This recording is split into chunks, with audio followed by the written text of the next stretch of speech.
乾隆帝の2番目の皇后である、裏奈良が、後期の57年、1718年の2月10日に生まれました。満州正後期の出身である、左領な自負の娘、乾隆帝より7歳年下。陽正帝が在位時、彼女を側腹心として、皇暦に与えました。当時、裏奈良は15歳でした。皇暦が、王位に就いた後、彼女は、官妃に封ぜられた。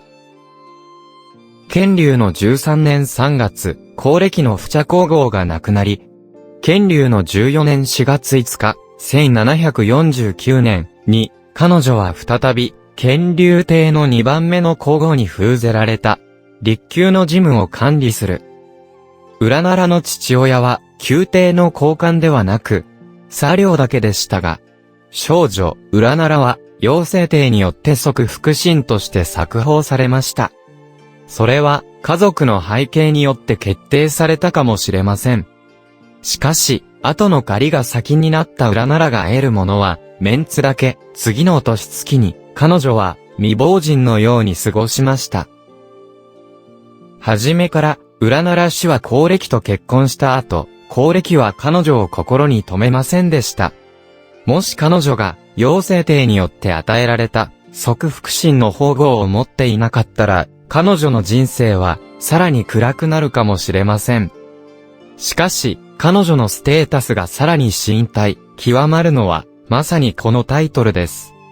裏奈良氏が皇暦と結婚した2年目に、つまり、陽正の12年3月1日、当時宝神王である皇暦は、陽正帝に使い目孔子を側腹心として封ぜることを求め、これがまさしく彼の心にかなうものでした。もしも二人側腹心の選ぶことはすべて彼が自身から決めることであれば、裏奈良氏はきっと選出されなかった。二人の子供を産んだゲゲフチャ氏は、子供と背景の両方で、彼女よりも、はるかに強いからでした。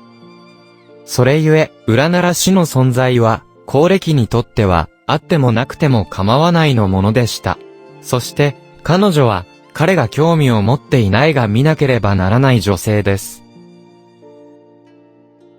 乾隆2年、1737年の12月4日、19歳ただの裏奈良氏だけは、官妃に封ぜられた。虎鉄便後期被布茶氏除いて、当時の2つの側室のうちの1つである。以下は、孔子よりを取った。準密か氏と高級でのランキングが同じ3番目でした。唯一の違いは、陽正帝の13年目に、乾隆帝が王位に就いた時、蘇我氏は準品に封ぜた、乾隆帝の2年目に、彼女は、正式に、準妃に昇進したことでしたが、裏奈良氏が最初から官妃の称号を授けられ、彼女は、皇暦の側室の中で最年少でした。表面的には、裏奈良氏は、比較的高い地位を獲得していますが、実際にはそうではありません。裏奈良氏と孔子はどちらも、側腹心ですが、孔子は、貴妃の封号を与えられていますが、裏奈良氏は、自分の地位より低い蘇我氏と同じ妃の位階に据え、本質的に一種の怠慢です。そして、後宮の10年連続の出産状況は、この問題を示しています。蘇我氏の準妃、金氏の華嬪、仮王徳氏の結貴人など、彼女より年上の妃嬪が次々と出産したが、乾隆帝はまだ若い官妃に興味を持っていませんでした。乾隆の10年から13年にかけて、裏奈良氏と同じ位階の準貴妃、皇后不茶氏、華妃の金氏、及び、新人の女妃の江穂奈良氏が次々と出産しました。そして、その間華妃が華貴妃に昇進された。今貴妃裏奈良氏は、同列3つ貴妃のうちに、子供がいない、唯一の貴妃になりました。乾隆帝が彼女に触らなかったが、彼女を遅れさせなかった理由は、おそらく彼女が、先帝からの恩師であったためです。決して彼女のメンツを与えるのではなく、先帝にメンツを与えるためです。裏奈良氏は34歳の時に遺語を設け始めました。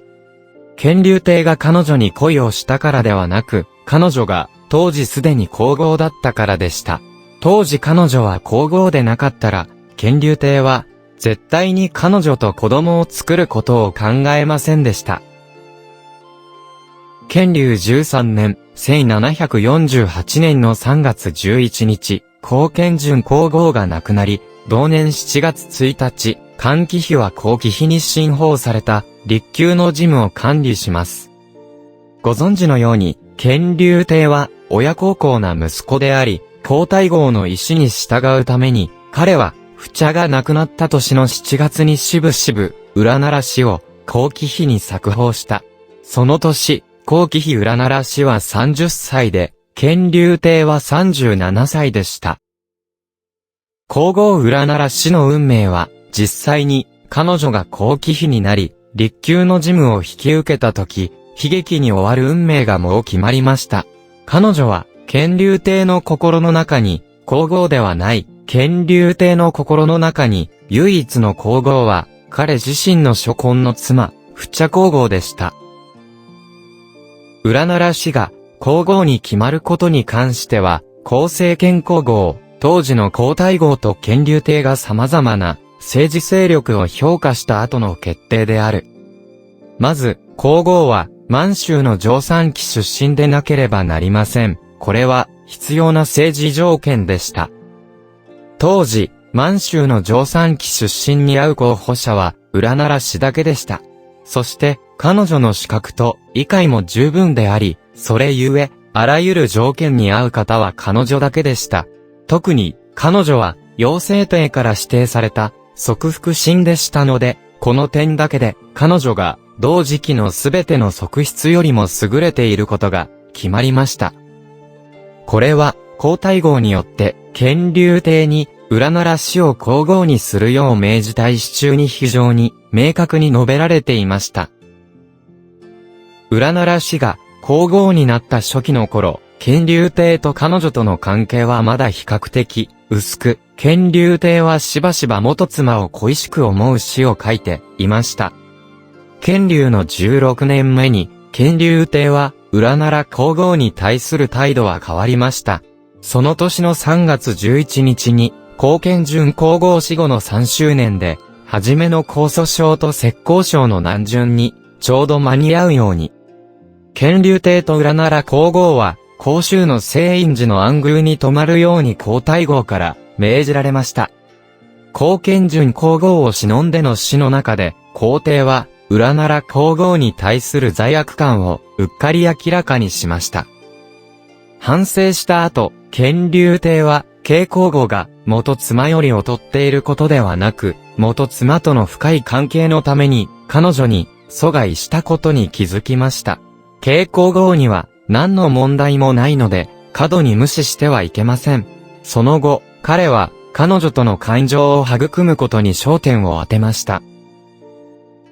乾隆の17年目の4月25日、裏奈良皇后は、皇帝の12番目の息子である永喜を出産した、乾隆帝の気分は、自然に嬉しかった。それに、上諭でこのように書いた。また皇后は巫女を出産しました。その年、裏奈良皇后はすでに35歳であった。新王朝で出産が遅れた側室と言えます。翌年、裏奈良皇后は皇帝に5番目娘を出産し、乾隆20年に皇帝の13番目の息子である永慶を出産しました。これらはすべて、乾隆帝と裏奈良皇后の調和が取れた結婚生活を築いたことを示していました。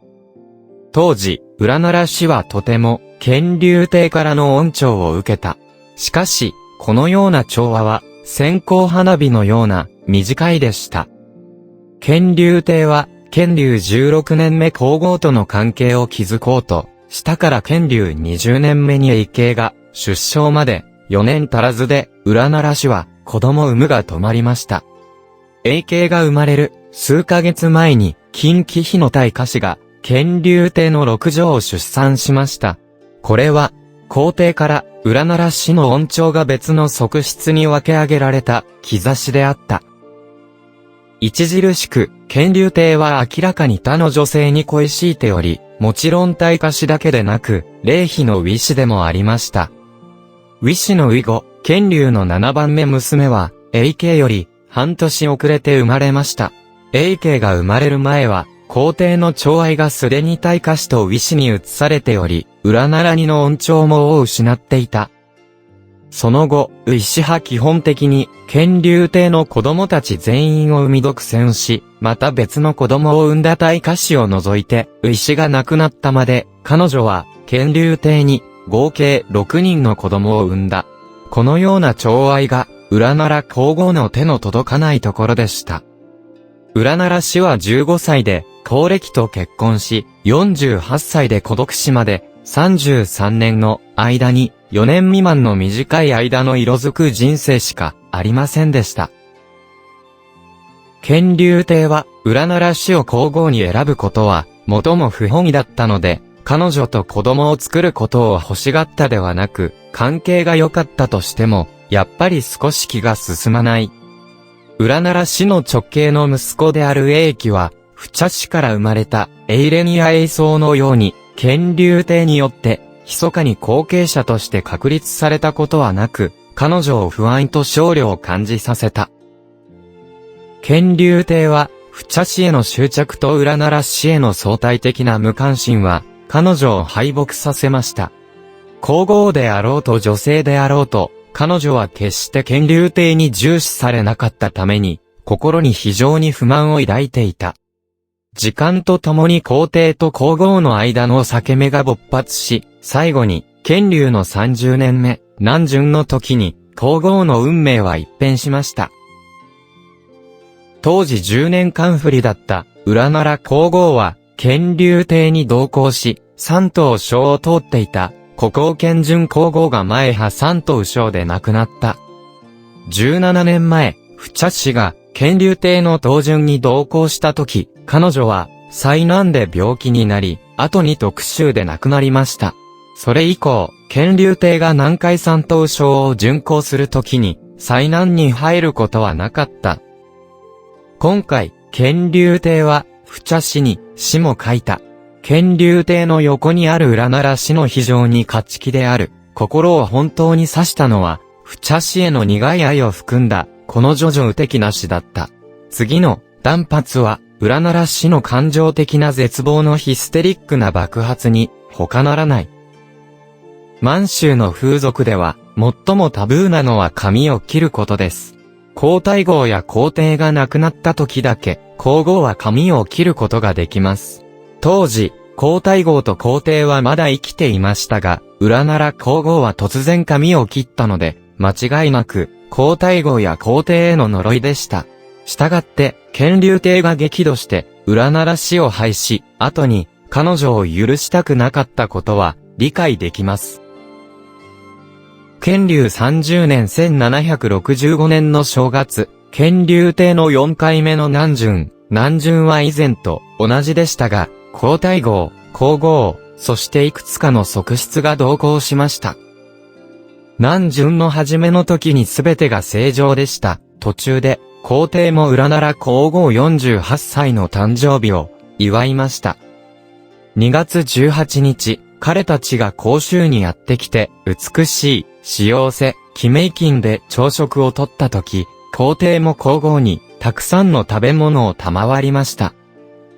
しかし、その夜の夕食になると、皇帝に、夕食に同行したのは、麗妃妃のウ氏、慶京、皇妃妃の陸氏、楊妃の、保沢氏など3人、その後、皇后は二度と現れませんでした。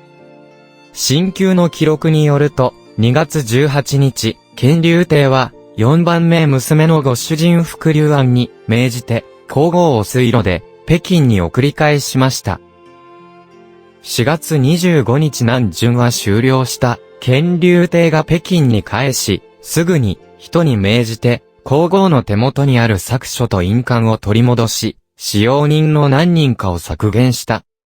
7月までに、皇后、裏奈良には2人のメイドしか残っていませんでした。清の制度によると、最も低いと、魚だけが2人のメイドを持っています。さらに、麗妃妃がすぐに、後期妃に昇進された。翌年の7月14日、裏奈良氏は49歳で静かに亡くなりました。乾隆帝はその頃まだ村二条で遊んでおり、裏奈良皇后の息子に宮殿に戻るように命じただけでした。また、葬儀は一段下げられた、つまり、後期妃と同等扱うことを命じました。さらに奇妙なのは、皇后の死には国の大事なことであり、国全体が追悼されるべきであるということです。しかし、これらのどれもなかった。清王朝の葬儀制度によると、皇后が皇帝の前に亡くなった場合は、皇帝の霊廟に入り、皇帝と一緒に葬られる必要があります。もし皇帝の埋葬後に亡くなった場合は、別の霊廟を建てる必要があります。上記によると、皇后裏奈良氏は、有料に葬られるべきですが、実際に、そうでもなかった。この時、乾隆13年、1748年に亡くなった、高賢順皇后と、後の敬賢、鉄瓶、祝賀三神王貴妃も、有料に葬られましたが、この時、石門は閉ざされておらず、乾隆帝の死後を待って、一緒に埋葬されます。しかし、裏奈良氏は、有料に入ることも、単独の霊廟に入れられることもできませんでした。最後に、順恵後期妃の霊廟の一角に詰め込まれました。それだけでなく、乾隆帝は、彼女のすべての肖像画を焼くように命じました。庶民の葬式より劣っていた。それゆえ、当時、裏奈良皇后の葬儀の扱いが不適切を訴えた大臣の中には、警部裕次郎の絵、いや、不人部証書の鎮公坊と、表部証書などが上書あるいは直刊したが、乾隆帝に叱責され、または職を免じられた。200年以上にわたって、裏奈良市本島の失調と死亡原因は、謎のように世間に広く伝われている。これについて、二つの意見が出てきた。一つ目は、江南で女、職を漁る。後暦はもともとロマンチックな皇帝であり、宮殿の側室を遊ぶのに飽き飽きしていた。毎回南巡の機会によって、様々民間の女を試したいでした。裏奈良氏は、名門の出身であり、善悪の原則を理解します。もちろん、彼女はすでに皇帝の浮気について聞きました。彼女は何度も丁寧に説得していましたが、乾隆帝はいつも聞き入れなかった。しかし、彼女が予期していなかったことは、乾隆帝がますますとんでもないことをしでかした。今回甲州に到着した後、江南にある美しい二層と公然淫乱し、楽しいていた。裏奈良氏はもう我慢できなくなったので、彼女は感情を持って彼らのみだらな場所に直接侵入しました。乾隆帝は恥ずかしさ余って怒り出した。皇后も反論しました。彼女は怒り狂って、乾隆帝を喜ばせるため、二層を真似て髪を切った。結局、乾隆帝はさらに怒り、自衛に裏奈良氏を引きずり出して、すぐに北京に送らせように命じました。二つ目は、清の軍記書にある創刊記録が発見された。当時、乾隆帝と皇太后は、霊貴妃を後期妃として昇進させたいと考えていましたが、皇后から強く反対されて、そして彼女が自分の髪を切った。清王朝の後宮に後期妃の位階がありましたが、通常は後期妃の称号は授与されませんでした。清の後期妃称号を授与する状況は4つだけです。一つは、皇后がxác立される前の移行期間に、まず後期妃がxác立することになる。二つ目は、選定の妃嬪を冊封するため。三つ目は、貴妃が重病になった時、不幸から抜き出すため。四つ目は、死後に追贈すること。後宮に皇后がいる場合、皇帝は、通常、皇后の心のストレスを避けるために、後期妃を冊封しないことがわかります。裏奈良氏はそのために断髪する可能性が非常に高いでした。彼女の断髪の理由が何であれ、それは新王朝の祖先の制度を違反し、最大な不幸とみなされたため、乾隆帝は彼女を非常に残酷に扱いました。裏奈良氏によって生まれた3人子供の中で唯一、生き延びる、乾隆帝12番目の息子栄喜も、両親の感情崩壊の犠牲者になりました。裏奈良氏が亡くなった時、栄喜はわずか14歳でした。母親の断髪のスケープゴートにもなりました。彼は白氷を踏むように10年間ビクビクしながら生きました。彼は乾隆41年目の正月に24歳で亡くなりました。栄喜は生涯中に爵位が授与されなかったし、死後も追贈されなかった。当時、栄子は乾隆帝に厳しく叱責されていたが、死後も親王に追贈されたが、栄喜はこの栄誉さえを得ることができず、乾隆帝は裏奈良氏に対する深い恨みは明らかであった。嘉慶帝が栄喜に命令を追贈したのは、嘉慶4年目に乾隆帝が亡くなった後のことでした。乾隆帝の側室の中で、あえて皇帝と対抗するのは、裏奈良氏だけでした。そのため、彼女は、大きな代償を払った、亡くなったても、尊厳を取り戻すことはできず、彼女は新王朝で唯一主号がない皇后、しかも、唯一皇妃妃の葬式で埋蔵された皇后でした。最後まで、ご覧をいただき、誠にありがとうございました。また、次の動画で会いましょう。